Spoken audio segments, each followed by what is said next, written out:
In 1975, Steven Spielberg shocked audiences when he promised them that they would never go in the water again. But with the release of the hit film Jaws, beach lovers around the world did just that. Even though fear of shark attacks was at an all-time high after audiences saw the 25-footer with lifeless eyes, black eyes like a doll's eyes. But what if I told you that the real-life events that inspired the horror classic were not only more terrifying, but even more gruesome than Spielberg could have ever imagined? Well, I hope you're not going swimming near the coast soon, because today we're talking about the 1916 Jersey Shore shark attacks that not only inspired the movie Jaws, but also changed the way we think about sharks forever.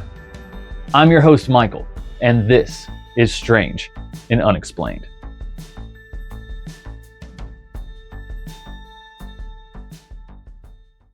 So yeah, right off the bat, you may be sitting there in your little 21st century brain thinking, yeah, dumbass, sharks are dangerous.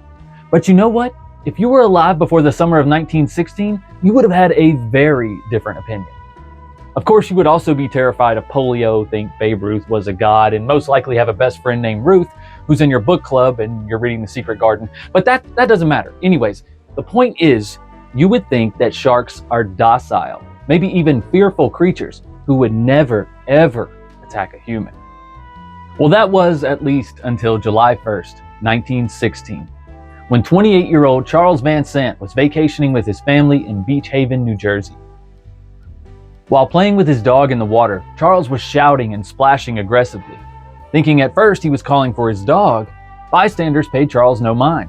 That is until a lifeguard on the scene noticed a shark was attacking him. So the lifeguard and a few good Samaritans sprung into action. Luckily, they were able to reach Charles in time and get him away from the ferocious fish. The men claimed that the shark followed them nearly all the way back to shore as they pulled the mortally wounded Charles to safety. The flesh from Charles's left leg had been torn completely off above the knee, all the way down to the bone. The men tried their best to slow the bleeding before doctors arrived, but unfortunately, Charles would bleed to death on the front desk of the hotel where he and his family were staying. Now, as horrible as this was, it was only one, right? And who knows what that guy could have done to deserve it. I'm kidding. Just saying. But seriously, the locals viewed this attack as an unfortunate, one-time occurrence at worst. But wouldn't you know it, less than a week after the attack on Charles, another young man, also named Charles, would be the next unsuspecting victim. It was July 6th, 1916, where 27-year-old Charles Bruder was out for a swim, just 130 yards or so off the coast of Spring Lake, New Jersey, which is only 45 minutes north of Beach Haven, where Charles Van Sant was attacked. Boaters who were out that day recall Bruder being violently thrashed around in the water as he was screaming, "A shark bit me! Bit my legs off!" Those were the last words that Charles Bruder said before he passed away from blood loss on his way back to shore in a lifeboat. The shark really did a number on Bruder, severing each of his legs before landing the fatal bite to his stomach that ultimately led to him bleeding out before he was able to even make it back to shore. Now, after 2 fatal shark attacks in 1 week, the New Jersey coast was starting to take sharks seriously. Underwater netting was placed around popular swimming areas, and the local authorities even had boaters and fishermen out patrolling the waters for sharks day and night. And for a few days, things were quiet, but it was about to be a real-life horror movie for the small town of Matawan, New Jersey. Matawan is located just 30 miles north of Spring Lake and 11 miles inland, and apparently was home to the Matawan man-eater. So on the afternoon of July 12, 1916, 3 boys, ages 11 and 12, were playing together on the bank of Matawan Creek, which was a somewhat narrow tidal creek that snaked inland from the bay.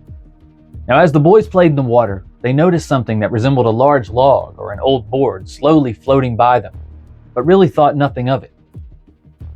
At least not until 11-year-old Lester Stilwell told his friends to watch as he floated downstream on his back.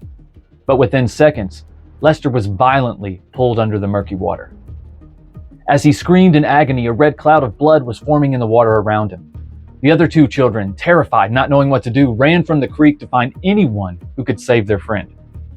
The boys had no problem getting the attention of folks in town, several people jumped into action to save Lester, like 24-year-old Stanley Fisher, who dove into the water to save the boy's life. But Fisher didn't realize that Lester was already gone, and the shark then turned his attention to the fresh prey that had just served itself up. Dropping the boy, the shark violently latched onto Fisher. By now, townsfolk all over the banks of the creek are freaking out. It shreds into his right leg, but with the help of some of the other brave souls, Fisher is freed and pulled to safety on the shore. Now, unfortunately, it was 1916, and our medical field wasn't what it is today, and Fisher would pass away from blood loss just a couple hours later at the local hospital. To see one shark kill two people in a row, that alone had to be traumatizing. But the shark still wasn't done with the citizens of Matawan. Less than 1 hour after the attacks on Stilwell and Fisher, and just a couple miles down the creek, 14-year-old Joseph Dunn was swimming with his brother. There, the shark would make its final attack when it lunged at Dunn, taking his entire leg in its mouth. Luckily for Dunn, his brother was there, who was able to grab a hold of Joseph and keep him from being taken completely under by the Matawan man-eater. His brother was able to hold on just long enough for the shark to briefly release him from his jaws, allowing the boys escape from the murky, bloody waters. Dunn survived his encounter with the Matawan man-eater, but unfortunately, the leg was too damaged from the attack to be saved, and he would lose nearly his entire left leg. Now, after 3 attacks, in 1 day, in freshwater, less than an hour apart, and one of the victims is a kid? The Matawan residents were beyond terrified. They were outraged. And just like in the film, these attacks would go on to inspire. It was now open season. New Jersey had a new stance on sharks, and it's, fuck them. The mayor put a $100 reward for anyone who killed the man-eating shark. The town put up netting and mesh barriers in the tidal creeks in hopes they could trap it. And in true early 20th century fashion, the citizens of Matawan stood on the shores with guns and threw sticks of dynamite into the creek to try and, well, blow that sumbitch straight to kingdom come. Alas, these well-planned tactics had no effect on stopping the man-eating shark. And with more fear mounting day after day, the town was just about to cancel swimming. I mean, it's not really that great, right? I mean, you got bathtubs, there's pools, of course. But just 2 days later, New Jersey was saved from this awful fate when German-American Michael Schleicher, a taxidermist and a lion tamer for Barnum and Bailey Circus, totally not joking, was fishing in his boat near the mouth of the Matawan Creek. Schleicher's boat was then attacked by a 7.5-foot great white shark. But the grizzled animal handler stood his ground, while the beast threw itself against the hull, damaging the ship. But in a scene that would put Sheriff Brody himself to shame, the German lion tamer was able to pick up a broken oar and stab the shark as it surfaced. The water turned a bright red, and after a few moments, the nearly 8-foot great white was dead. Schleicher was able to hook the shark and tow it back with what little energy he and his rickety boat had left. And once he was back on dry land, the taxidermist lion tamer cut open the belly of his foe and was greeted with roughly 15 pounds of human remains. And for the rest of 1916 at least, New Jersey was shark attack free. The Matawan man-eater had finally been stopped. Now, before the man-eater was cut open for the world to see, scientists argued over what actually happened to the 5 people attacked in 1916. Some even speculated at the time that the attacks had been made by a large sea turtle. That had to be one hell of a turtle. But thinking that sharks were mostly deep water predators, much of what was known about them stemmed from an 1891 case where a millionaire offered a $500 reward for a documented case of a shark attacking and killing someone. And since there was never any evidence brought forth at the time, the scientific community assumed that sharks were almost never going to attack humans. Some scientists believe that even a 30-foot shark didn't have the power or jaw strength to snap a human bone. And they were wrong. After the attacks of 1916, Robert Murphy, one of the scientists who was originally questioned about the shark attacks when they began, changed his tune, saying this about great white sharks, quote, It is evident that even a relatively small white shark, weighing 200 or 300 pounds, might readily snap the largest human bones by a jerk of its body after it's bitten through the flesh." End quote.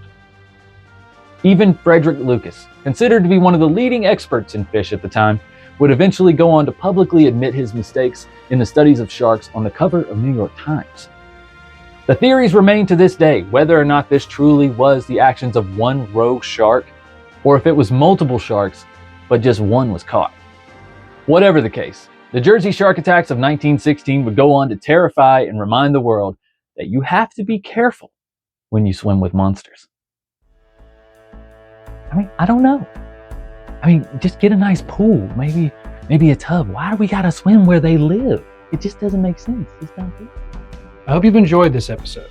And if you have, please feel free to like and subscribe and follow us on social media for more updates.